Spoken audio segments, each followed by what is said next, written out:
Hello my nerdlings, if you're new here, my name is Nikki. Welcome to my channel where we get nerdy, and today, as you can tell by the title of the video, we're doing my top YA recommendations. The inspiration for this video is because of my students. A lot of them ask me for book recommendations, and I just figured it'd be easier to do this video because I know a good chunk of them subscribe to me anyways. Even though I tell them I do not read books that are appropriate for their age. But they want to support me, so I'll let them. All of these books are considered YA. I do have one that is nonfiction. I have one manga. I have some fantasy. I have some mysteries. I have contemporary. I think that's it. I have even more as well. So if you want a second part to this video, I can do that. I'm going to start off with... I don't know which series, where to start. We'll start with this one because it's off to the side. So first we have Stalking Jack the Ripper, Hunting Prince Dracula, Escaping from Houdini, and Capturing the Devil, all by Kerri Maniscalco. This is a series, if you couldn't tell by the matchingness of it. In this, we are following Audrey Wadsworth, who is a young woman that breaks the societal rules and studies to become a forensic pathologist or a mortician. And she gets the start working with her uncle. Yes, Quincy. She gets her start working with her uncle, who is the city's go-to. He's the city's forensic pathologist, and they're working on the Jack the Ripper case. And then it goes from there. I really love this series because, one, the science is accurate. Two, it sucks you in, and it also... it puts focus on the victims of Jack the Ripper, too. Not just him. Like, they talk about the victims, their names, what are their families like, things like that. Of course, that's just the first book. The second book, I can't really tell you what happens without spoiling the first book and throughout the series, but do know that, in my opinion, the last book is the best book. It's the thickest book. It's the best book, in my humble opinion. People can have differing opinions, but they can be wrong. It's okay. So that's my first recommendation. My next recommendation, these are two books that I haven't read, but my husband has read, and he recommends them with his full chest. And that is the Six of Crows duology. There's Six of Crows and The Crooked Kingdom by Leigh Bardugo.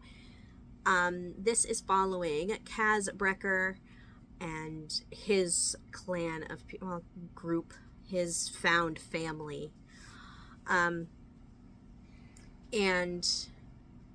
trying to pull off a heist. So a convict with the thirst for revenge, a sharpshooter who can't walk away from a wager, a runaway with a privileged past, a spy known as the Wraith, a heartrender using her magic to survive the slums, a thief with a gift for unlikely escapes. So this is part of the whole Grishaverse that you find in Shadow and Bone, which is where I'm going with my recommendations. There's Shadow and Bone, Siege and Storm, Ruin and Rising. This did have an adaptation on Netflix. I don't know how true the adaptation is to the books because I haven't read them. I did watch the adaptation. You are introduced to these characters in this series, but this just focuses on, what's her name? Alina Starkov and her storyline. These lovely guys are also part of it. And then there's also another set of the Grishaverse, which is the King of Scars and the Prince of Wolves. And I believe that's Prince Nikolai it follows. But in this one, orphaned and expendable, Alina Starkov is a soldier who knows she may not survive her first trek across the Shadow Fold. a swath of unnatural darkness crawling with monsters. But when her regiment is attacked, Alina unleashes dormant magic I can't read today. Unleashes dormant magic not even she knew she possessed. Now Alina will enter a lavish world of royalty and intrigue as she trains with the Grisha, her country's magical military elite, and falls under the spell of their notorious leader, the Darkling. He believes Alina can summon a force capable of destroying the Shadowfold and reuniting the war-ravaged country, but only if she can master her untamed gift.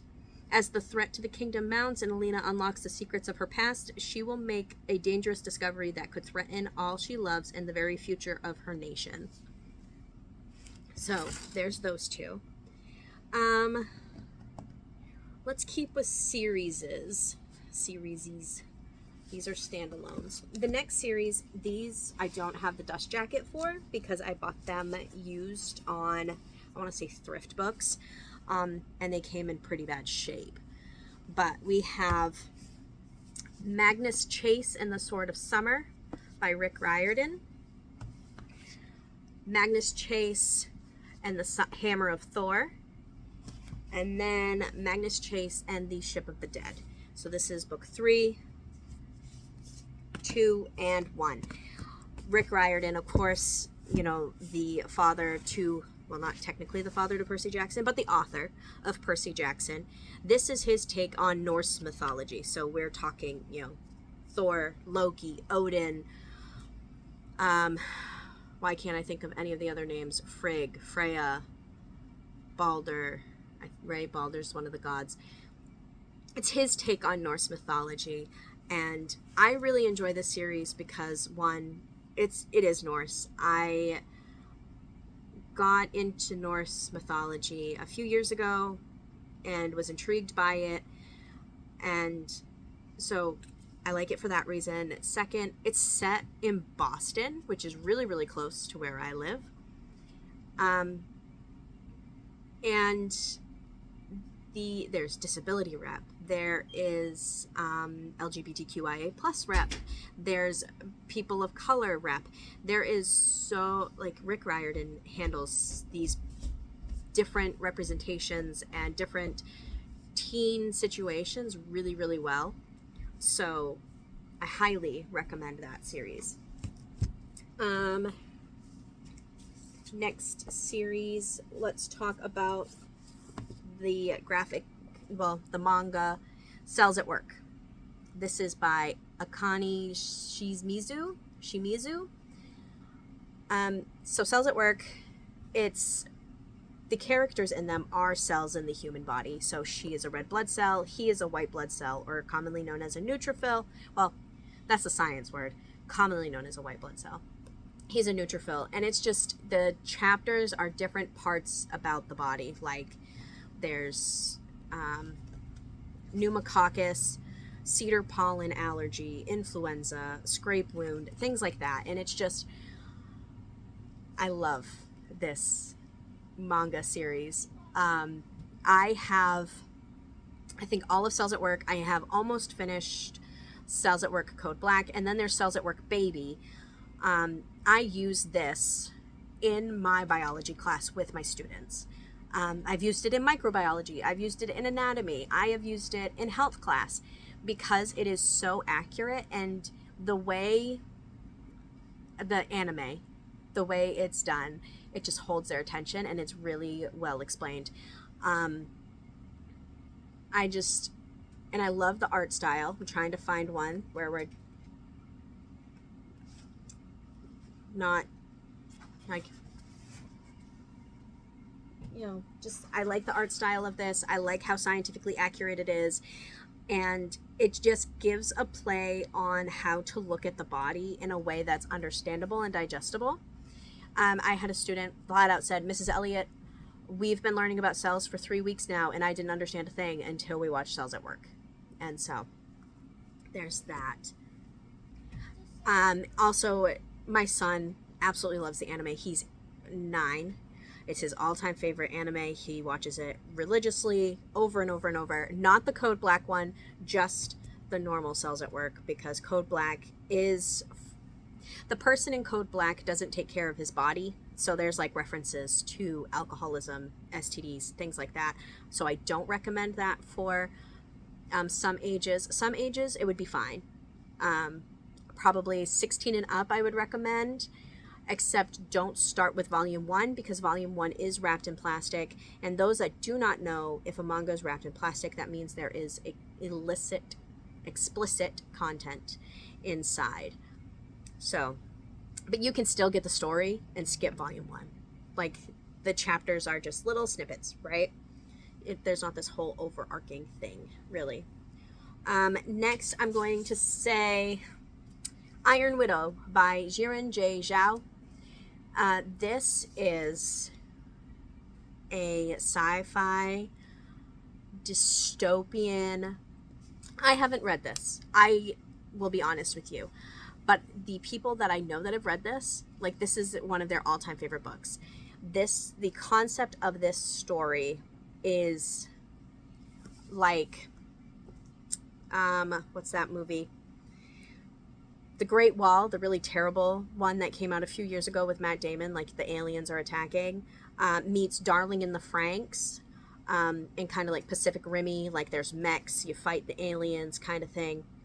But Darling in the Franxx, like, you need, it's like a male-female bonded pair to man the mechs.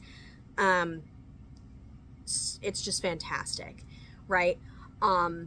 There is a poly relationship in this, so there is that rep. And the author themselves, I think, is non-binary or gender fluid, so we also do have that rep as well. The second book for this, Heavenly Tyrant, I believe is coming out in December. I have it ordered mainly because I haven't read this, because I know I'm going to want to read this and then jump directly into Heavenly Tyrant. So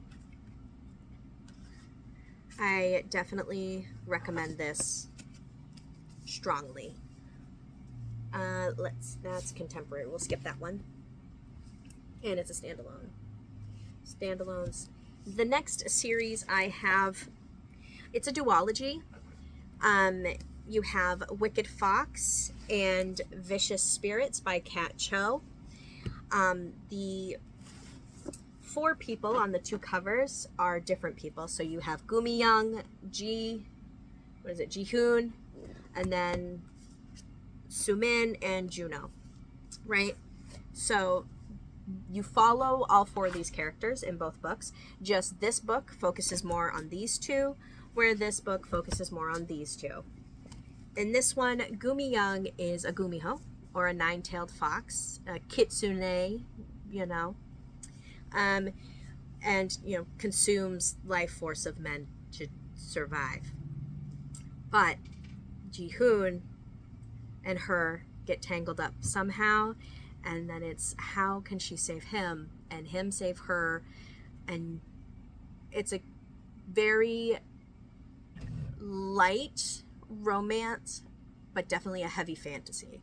So there's that. It's an urban fantasy set in Seoul. Inspired by K-dramas and Korean folklore, Wicked Fox is an enthralling and romantic urban fantasy set in the streets of Seoul. Yeah. See, I knew it. And then in this one, you're following Sumin, who's human, and Juno, who is a dokebi, or a goblin. This is an electrifying, heart-stopping read. Vicious Spirits returns readers to the incredible world of Vicious Fox as Sumin and Juno must find a way to save not only their friends, but each other. So, highly recommend these series.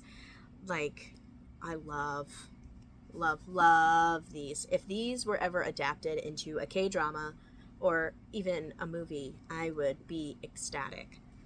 I don't see it happening, but I'd be ecstatic. Last fantasy series I have is The Witchlands by Susan Dennard. This is not a complete series. Witchlight is coming out, I think, June of next year. But in order, we do have Truth Witch, Wind Witch, Sight Witch, which is a novella, Blood Witch, and Witch Shadow. In this series, your main characters you start off with are Safia von Hostrel and Isolde, but I can't remember Isolde's last name. Safia is a truth witch, meaning she is essentially a lie detector. She can tell when someone is lying or telling the truth, which is huge during political times. The current state of their world, the treaty for a 100-year war, the 100-year treaty is about to expire. So there's a lot of preparing for war on all fronts in this world. But Safia hides her truth witchery because she just does not, she wants to live her life for her, not as someone's political pawn. So you have, that's this one. And then you meet a character in here that this is his story. You meet a character in his book that's her story. This young man you meet in the first book, and then this is Isolde's book.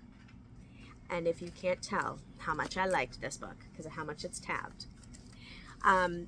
These other ones were tabbed when I had them in paperback, but once I realized how much I loved this series, I went out and bought all of them in hardcover.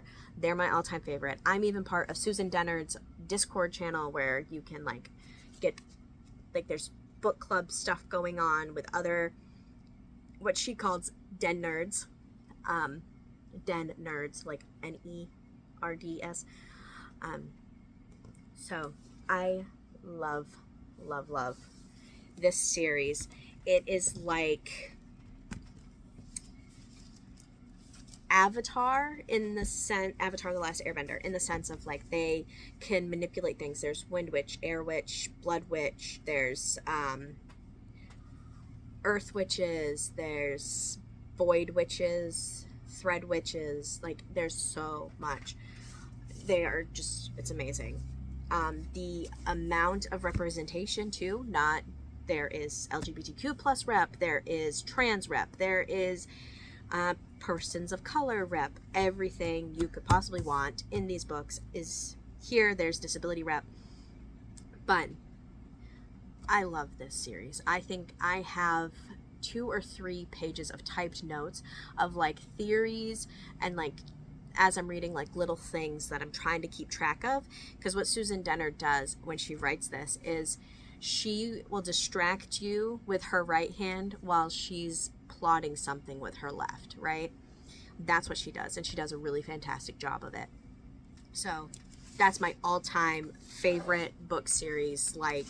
This is above Fourth Wing and all the other series I've ever read. This is my all-time favorite. I will die on this hill for these books.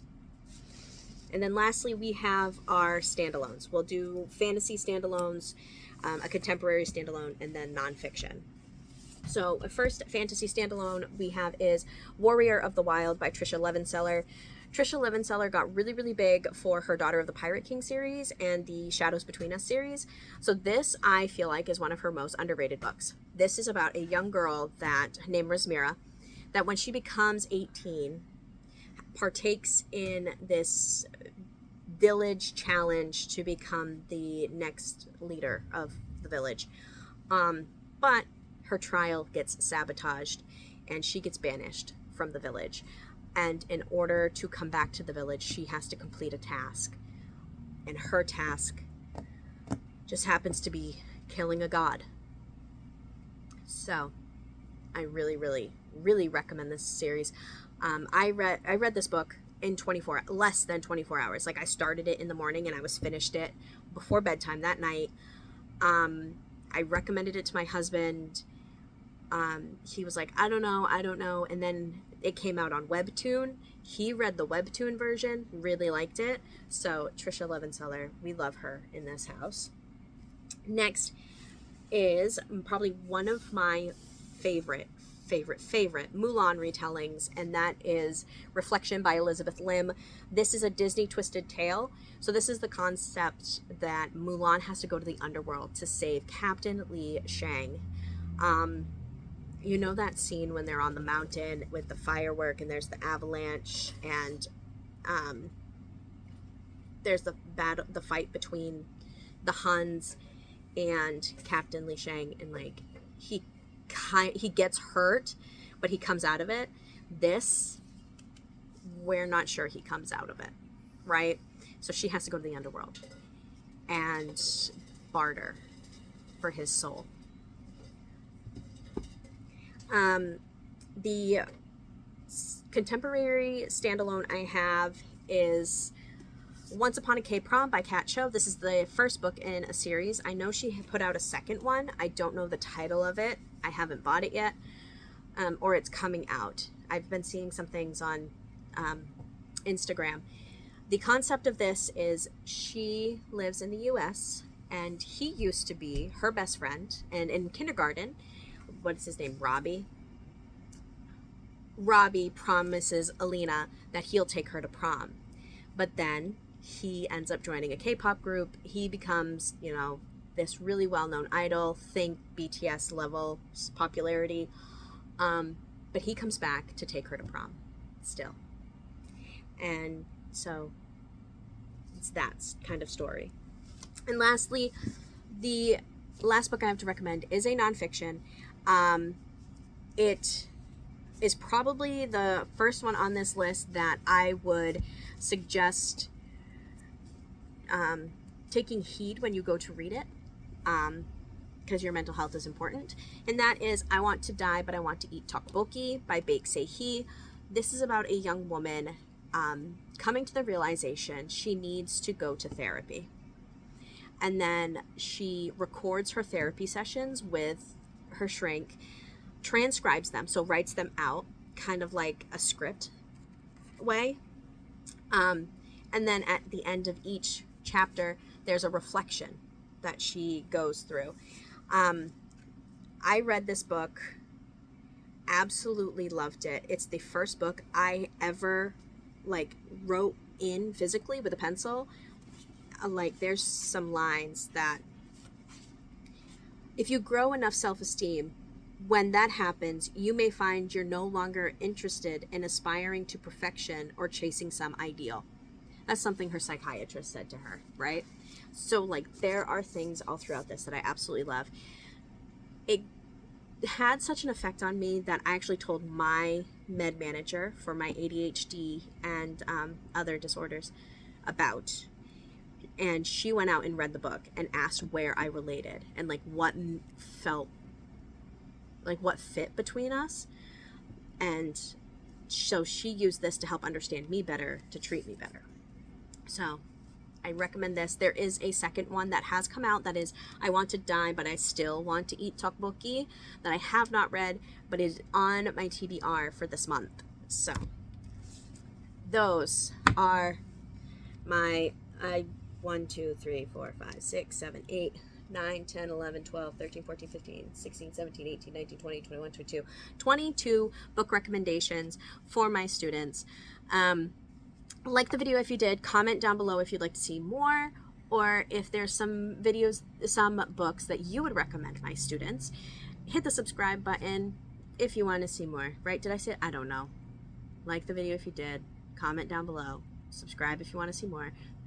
Until next time, you are loved and you are valid.